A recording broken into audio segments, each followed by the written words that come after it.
Welcome to all my curious fellows. जैसे कि आप सब जानते हैं, हमने लास्ट टाइम जो मैथमेटिक्स का अलजेब्रा का पार्ट फर्स्ट अपलोड किया था यूट्यूब पे और फेसबुक पे भी। और अलजेब्रा हम इसलिए पढ़ा रहे हैं क्योंकि ये JKSSB के जो JKPSI यानी सब इंस्पेक्टर का सिलेबस है, उसमें अलजेब्रा जो है वो वहाँ पे सिलेबस में ये चैप्टर मेंशन किया गया है। इसलिए हमने पीछे अलजेब्रा के कुछ बेसिक चीज़ों को डिस्कस किया था। वहाँ पे हमने ये देखा था कि कोफिशिएंट क्या होता है, वेरिएबल क्या होता है, कांस्टेंट टर्म्स क्या होता है, फिर उसके बाद लाइक टर्म्स, अनलाइक टर्म्स वगैरह उन चीज़ों के ऊपर हमने डिस्कस किया था। तो आज हम अलजेब्रा के पार्ट 2 पर जा रहे हैं, जिसमें हम डिग्री ऑफ ए पॉलिनोमियल के बारे में बात करेंगे। अब सबसे पहले देखो, पॉलिनोमियल का मतलब है एक अलजेब्रिक एक्सप्रेशन। अब पॉलिनोमियल में होता क्या है? पॉलिनोमियल एक अलजेब्रिक एक्सप्रेशन होती है ना, जिसमें वेरिएबल होता है, कोफिशिएंट होता है, कांस्टेंट टर्म भी होता है, और ये आपस में कंबाइन कैसे होते हैं? बाय यूजिंग द ऑपरेशन, जैसे एडिशन से, सब्ट्रैक्शन से या मल्टीप्लिकेशन वगैरह से ये आपस में कंबाइन होते हैं। कौन? ये अलजेब्रिक एक्सप्रेशन यानी पॉलिनोमियल। ठीक है। अब देखो, जैसे अब हमारे पास फॉर एग्जांपल देखो, यहां पे क्या है? x + 7। मैं आपको समझाता हूं। अब ये क्या? ये एक अलजेब्रिक एक्सप्रेशन है, या मैं इसको पॉलिनोमियल भी बोल सकता हूं। क्यों? क्योंकि देखो, पॉलिनोमियल में होता क्या है? वेरिएबल। अब वेरिएबल मेरे पास यहाँ पे क्या है? x है। अब वेरिएबल कोएफिशिएंट, वो पहली वीडियो में मैंने आपको पूरे बेसिक इनके बताए, वहां पे अगर किसी को अभी ये पता नहीं है वेरिएबल, कोएफिशिएंट, कांस्टेंट, वो पहले वाली वीडियो में जाकर देख सकते हैं। अब यहाँ पे x क्या है? वेरिएबल है। अब वेरिएबल के पीछे समझो कुछ नहीं, तो 1 है, तो 1 क्या आ गया? कोएफिशिएंट आ गया। और ये 7 क्या है? कांस्टेंट टर्म है। अब देखो यहाँ पे ये कैसे है? 1 को समझो मल्टीपल x से, यानी देखो यहाँ पे कोफिशिएंट है, वेरिएबल है, कांस्टेंट टर्म है, ये आपस में कंबाइन हमने कैसे किए? हमने मैथमेटिकल ऑपरेशंस का इस्तेमाल करके इनको कंबाइन किया। वो मैथमेटिकल ऑपरेशन या तो क्या होता है? एडिशन होता है, सब्ट्रैक्शन होता है, मल्टीप्लिकेशन। देखो 1 × x है, यानी बीच में समझो मल्टीप्लिकेशन है, इधर प्लस है। फिर मैं ऐसे भी लिख सकता हूं, देखो ये भी क्या? एक अलजेब्रिक एक्सप्रेशन है। क्यों? क्योंकि देखो ये आ गया वेरिएबल x, y आ गया वेरिएबल, समझो मैंने लिखा 2y, तो 2 आ गया कोएफिशिएंट, इधर 1 आ गया समझो कोएफिशिएंट, इधर 7 आ गया कांस्टेंट टर्म। तो this is called an algebraic expression, this is called a polynomial. इसको हम क्या कहते हैं? पॉलिनोमियल। तो आपने याद रखना, पॉलिनोमियल क्या होता है? पॉलिनोमियल कुछ नहीं होता। पॉलिनोमियल बोलो या अलजेब्रिक एक्सप्रेशन। पॉलिनोमियल या अलजेब्रिक एक्सप्रेशन क्या होता है? जिसमें हमारे पास क्या होता है? वेरिएबल होता है, कोएफिशिएंट होता है, कांस्टेंट टर्म भी हो सकते हैं, ठीक है ना? और वो आपस में हम उनको कैसे कंबाइन करते हैं? ऑपरेशन का इस्तेमाल करके, एडिशन, सब्ट्रैक्शन, मल्टीप्लिकेशन। तो इस तरह से हमारे पास क्या बनता है? पॉलिनोमियल या अलजेब्रिक एक्सप्रेशन। लेकिन अब हम आज बात करने वाले हैं डिग्री ऑफ ए पॉलिनोमियल, यानी पॉलिनोमियल की डिग्री के बारे में हम बात करने जा रहे हैं। देखो मैं आपको सिंपल फंडा बताऊंगा। पॉलिनोमियल की डिग्री का मतलब क्या है? देखो, पॉलिनोमियल की डिग्री का मतलब है भाई साहब, ये जो आपके पास अलजेब्रिक एक्सप्रेशन है ना, और उस अलजेब्रिक एक्सप्रेशन में जो वेरिएबल होगा x, y, z, उसकी हाईएस्ट डिग्री क्या है? तो वही कहला हाईएस्ट डिग्री, मतलब उसकी पावर, उसकी पावर। फॉर एग्जांपल मैं बताऊंगा। देखो, अब हम पॉलिनोमियल को जब क्या करते हैं? क्लासिफिकेशन उसकी करते हैं। किसके बेस पर? डिग्री के बेस पर। जब हम पॉलिनोमियल की क्लासिफिकेशन करते हैं डिग्री के बेस पर, तो बेसिकली हमारे पास होता है linear polynomial, quadratic polynomial and cubic polynomial. अब हमने समझना है कि लीनियर पॉलिनोमियल क्या है। भाई साहब, लीनियर पॉलिनोमियल कुछ भी नहीं है, एक ऐसी पॉलिनोमियल, एक ऐसी अलजेब्रिक एक्सप्रेशन जिसमें वेरिएबल की हाईएस्ट पावर क्या होगी? 1 होगी। उसको हम क्या कह देंगे? Linear polynomial. फॉर एग्जांपल देखो, यहां पे मैंने क्या लिखा है? x + 7। देखो मेरे अब मुझे बताता है कि भाई बोलो कि डिग्री के बेस पर इस पॉलिनोमियल की या इस अलजेब्रिक एक्सप्रेशन की क्लासिफिकेशन करो। अब जब बोलते हैं ना डिग्री के बेस पे ये कौन सा पॉलिनोमियल है, कौन सा अलजेब्रिक एक्सप्रेशन है, तो आपने क्या बताना है, आपने डिग्री के बेस पर अगर इसकी क्लासिफिकेशन करनी है तो आपने देखना कि वेरिएबल की हाईएस्ट डिग्री क्या है। देखो वेरिएबल की आपको यहाँ पे डिग्री मत दिख रही, एक्स की डिग्री दिख रही है तो कुछ नहीं दिख रहा है, समझो इसकी डिग्री अगर नहीं दिख रहा है समझो ये 1 इसकी डिग्री है।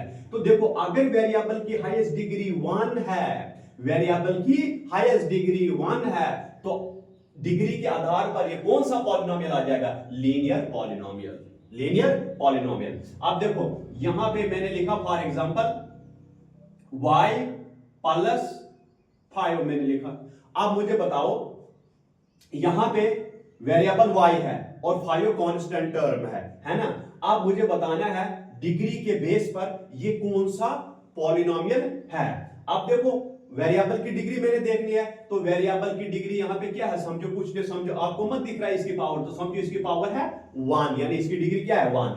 अगर वेरिएबल की हाईएस्ट डिग्री 1 है, वेरिएबल की हाईएस्ट डिग्री 1 है, तो आपका पॉलिनोमियल कौन सा आ गया, लीनियर पॉलिनोमियल। जैसे कि मैंने यहां पे भी लिखा है x प्लस 7। देखो x इज द वेरिएबल और वेरिएबल की यानी x यहां पे वेरिएबल है और इसकी हाईएस्ट डिग्री यहां पे समझो 1 है।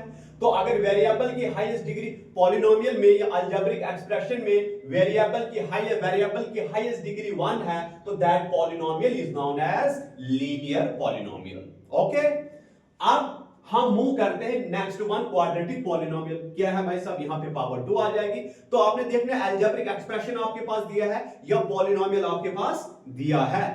अब पॉलिनोमियल क्या होता है मैंने आपको बता दिया। पॉलिनोमियल में क्या होता है भाई साहब, वेरिएबल होता है, कोएफिशिएंट होता है और कांस्टेंट टर्म भी हो सकता है, और वो आपस में कंबाइन कैसे होते हैं, कंबाइन हमने उनको कैसे किया होता है, मैथमेटिकल ऑपरेशन का इस्तेमाल करके, जैसे मल्टीप्लिकेशन, एडिशन, सब्ट्रैक्शन, जैसे आपको यहाँ पे दिख रहा है, यहाँ पे दिख रहा है, यहाँ पे दिख रहा है, यहाँ पे एडिशन किया, यहाँ पे सब्ट्रैक्शन 2 into x, यहाँ पे 2 और x को मल्टीप्लिकेशन है, समझो ठीक है ना, इस तरह से काम है। तो ये पॉलिनोमियल आ गया। तो देखो क्वाड्रेटिक पॉलिनोमियल, क्वाड्रेटिक पॉलिनोमियल वो पॉलिनोमियल है जिसमें पॉलिनोमियल में आपने चेक करना है कि वेरिएबल की, देखो यहां पे x का स्क्वायर, तो भाई साहब x क्या है, वेरिएबल है, 5 into x, x क्या है, वेरिएबल है। अब देखो ये जो x का यहां पे 5 into x, इधर x की पावर क्या है, समझो आपको कुछ नहीं दिख रहा है ना, तो समझो 1 है, तो इधर x की पावर क्या है, इधर x यानी x है ना वेरिएबल, तो वेरिएबल की पावर इधर 2 है, क्या है, 2 है। अब 1 हाईएस्ट आएगा या 2 आएगा, 1 बड़ा है तो 2 बड़ा है, 2 बड़ा है तो वेरिएबल की, इसका मतलब वेरिएबल की यहां पे हाईएस्ट डिग्री क्या आ रही है, 2 आ रही है। अगर वेरिएबल की हाईएस्ट डिग्री 2 है तो वो वाला पॉलिनोमियल क्या कहलाता है, क्वाड्रेटिक पॉलिनोमियल कहलाता है।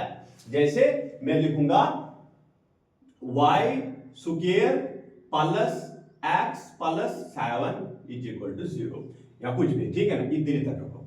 अब देखो भाई साहब इधर वेरिएबल 2 है, यानी x भी वेरिएबल है और y भी वेरिएबल है, लेकिन देखो y का स्क्वायर है ना, y का स्क्वायर। अब देखो इधर वेरिएबल की पावर 1 है, इधर वेरिएबल की पावर 2 है, गोया कि हमारे पास हाईएस्ट डिग्री क्या आ रही है वेरिएबल की, 2, यहां पे 1 बड़ा है, 2 बड़ा है, 2 बड़ा है, तो हाईएस्ट डिग्री वेरिएबल की 2 आ रही है। जब पॉलिनोमियल में या अलजेब्रिक एक्सप्रेशन में, पॉलिनोमियल में या अलजेब्रिक एक्सप्रेशन में वेरिएबल की हाईएस्ट डिग्री 2 आ रही है, तो that polynomial is known as quadratic polynomial. तो ये दोनों मुझे उम्मीद है आपको क्लियर हो गए, यानी पॉलिनोमियल में या अलजेब्रिक एक्सप्रेशन में वेरिएबल की हाईएस्ट पावर 1 है तो वो पॉलिनोमियल कहलाता है लीनियर पॉलिनोमियल।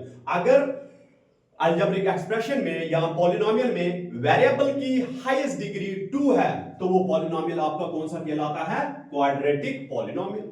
इस तरह से क्यूबिक पॉलिनोमियल, अब इधर क्या होगा, देखो क्यूबिक पॉलिनोमियल एक ऐसा पॉलिनोमियल होगा जिसमें वेरिएबल की हाईएस्ट डिग्री 3 होगी। अब देखो यहां पे क्या, x का क्यूब, देखो x क्या है, वेरिएबल है, इधर है -2x यानी 2x, x क्या है, वेरिएबल है, इधर समझो x की डिग्री क्या है, 1 है, तो इधर x की डिग्री क्या दी हुई है, इधर 3 दी हुई है। अब मुझे बताओ इधर x की डिग्री 3 है, इधर x की डिग्री 1 है, अब 3 बड़ा है या 1 बड़ा है, कुदरती बात है 3 बड़ा है, तो इसका मतलब है पॉलिनोमियल की हाईएस्ट डिग्री यहां पे क्या है, 3 है। अगर पॉलिनोमियल की हाईएस्ट डिग्री 3 है तो इसका मतलब है पॉलिनोमियल आपके पास कौन सा है, क्यूबिक पॉलिनोमियल। तो पॉलिनोमियल इसलिए डिग्री के बेसिस पर बस हमने देखो हम इसको रिवाइज कर देंगे, यानी आपने याद रखना है कि डिग्री के बेसिस पर अलजेब्रिक एक्सप्रेशन या पॉलिनोमियल बेसिकली तीन टाइप का होता है। लीनियर पॉलिनोमियल, लीनियर पॉलिनोमियल एक ऐसा पॉलिनोमियल है जिसमें वेरिएबल की हाईएस्ट डिग्री 1 है। क्वाड्रेटिक पॉलिनोमियल एक ऐसा पॉलिनोमियल जिसमें वेरिएबल की हाईएस्ट डिग्री 2 होगी। क्यूबिक पॉलिनोमियल एक ऐसा पॉलिनोमियल या अलजेब्रिक एक्सप्रेशन जिसमें वेरिएबल की हाईएस्ट डिग्री 3 होगी, दैट्स कॉल्ड क्यूबिक पॉलिनोमियल।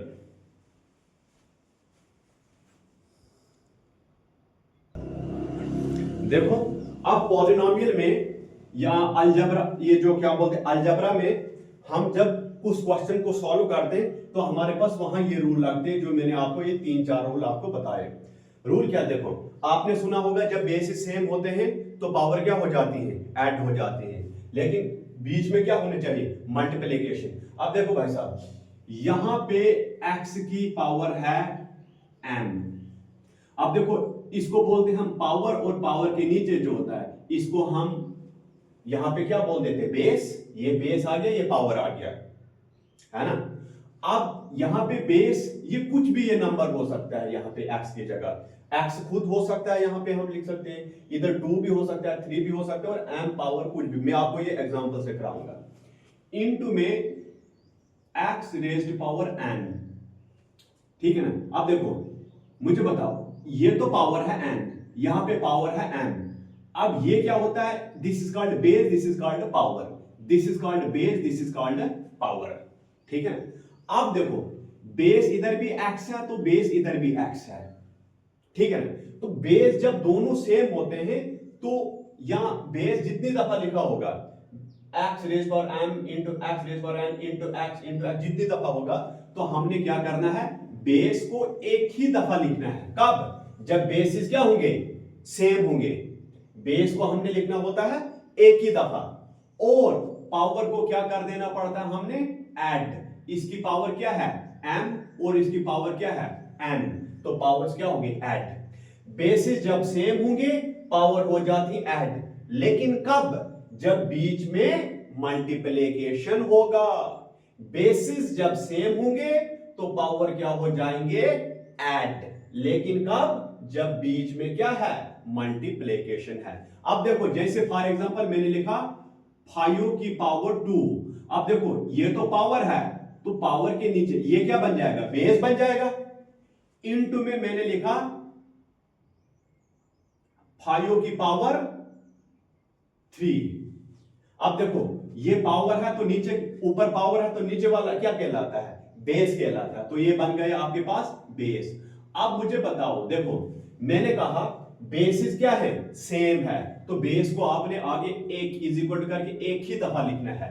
इधर भी बेस 5 है, इधर भी बेस 5 है, तो बेस को मैंने क्या कर दिया, एक ही दफा लिख दिया, और ऊपर से पावर क्या हो जाएंगे, ऐड हो जाएंगे। 2 + 3 क्या बन जाएगा, 5 बन जाएगा। यानी जब बेस सेम होगा पावर क्या हो जाएंगे, ऐड। बेस जब सेम होगा तो पावर को क्या कर देना है, ऐड, लेकिन ये ख्याल रखना है कि बीच में होना चाहे मल्टीप्लिकेशन। अब देखो 5 रेज़्ड पावर 5, तो करो 5 को 5 टाइम मल्टीपल, यानी बेस की जितनी पावर होगी ना तो बेस को उतनी दफा मल्टीपल किया जाता है। तो यहां पे आप 5 को क्या करोगे, 5 टाइम मल्टीपल करोगे, तो जो आएगा वो आपने लिखना है 5 × 5 × 5 × 5, यानी 5 टाइम इसको मैंने मल्टीपल किया। यानी बेस की पावर जितनी है, तो बेस की पावर 5 है, इसका मतलब बेस को 5 टाइम मल्टीपल करना है। बेस की पावर अगर 3 होती तो बेस को यानी 5 को मैं 3 दफा मल्टीपल करता। बेस की पावर अगर 100 होगी तो बेस यानी इधर बेस 5 है तो 5 को 100 टाइम मैंने मल्टीपल करना था। आई समझ आपको। तो पहला रूल क्या आ गया, अगर बेस सेम है तो पावर क्या हो जाती है, ऐड हो जाती है, लेकिन ख्याल रखना है बीच में होनी चाहिए मल्टीप्लिकेशन। अब देखो जैसे फॉर एग्जांपल यहां पे है y रेज़्ड पावर 3, और यहां पे क्या है, इनटू में क्या है, y रेज़्ड पावर 2, ठीक है। अब देखो ये है पावर, तो ये क्या बन गया, बेस, तो ये है पावर, तो ये क्या बन गया, बेस, है ना। अब देखो, अब जब बेसिस सेम है, इधर भी बेस y है तो इधर भी क्या है, y, तो बेस इज इक्वल टू करके मैंने बेस को एक ही दफा लिखना है, और ऊपर से पावर को क्या कर देना है, ऐड कर देना है। लेकिन ख्याल रखना है जब बेसिस सेम हो जाती है तो पावर ऐड होती है, लेकिन उसके लिए शर्त यह है कि बीच में मल्टीप्लिकेशन होनी चाहिए। आई समझ आपको? When the basis are same powers are added, but बीच में क्या होनी चाहिए? साइन मल्टीप्लिकेशन होनी चाहिए। उस वक्त हम क्या करते हैं? Base same power add. ठीक है, अब देखो अगर बेसिस सेम होंगे, बेसिस क्या होंगे? सेम, लेकिन अब मल्टीप्लिकेशन अब डिवीजन है। अब देखो दूसरा केस, अगर x रेज्ड पावर m, देखो m अगर पावर है तो x क्या आ जाएगा? बेस आ जाएगा। डिवाइड में क्या है? x raised power n। अब देखना यहां पे भाई साहब बेसिस सेम है, बेसिस क्या है? सेम है।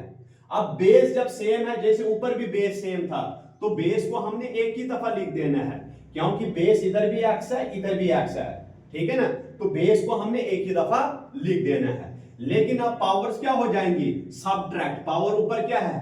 m और नीचे क्या? n, तो माइनस करके मुझे n लिखना पड़ेगा। यानी जब बेस सेम हो जाएंगी पावर सब्ट्रैक्ट हो जाएंगी। कब? जब डिवीजन होगी, डिवीजन के केस में। ठीक है, मल्टीप्लिकेशन के केस में क्या होता है? Base is same power add. Division के केस में क्या होगा? अगर बेस इज सेम होंगे तो पावर ऐड हो जाएगा।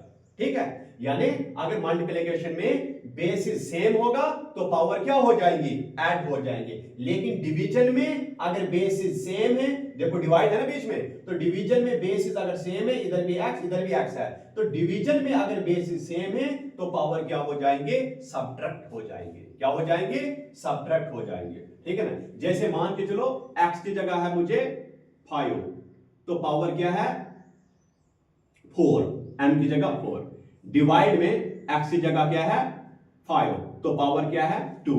अब देखो भाई सर, ये आ गई पावर तो ये आ गया बेस, ये आ गया पावर तो ये आ गया बेस। अब देखो बेस इधर भी क्या है? सेम है।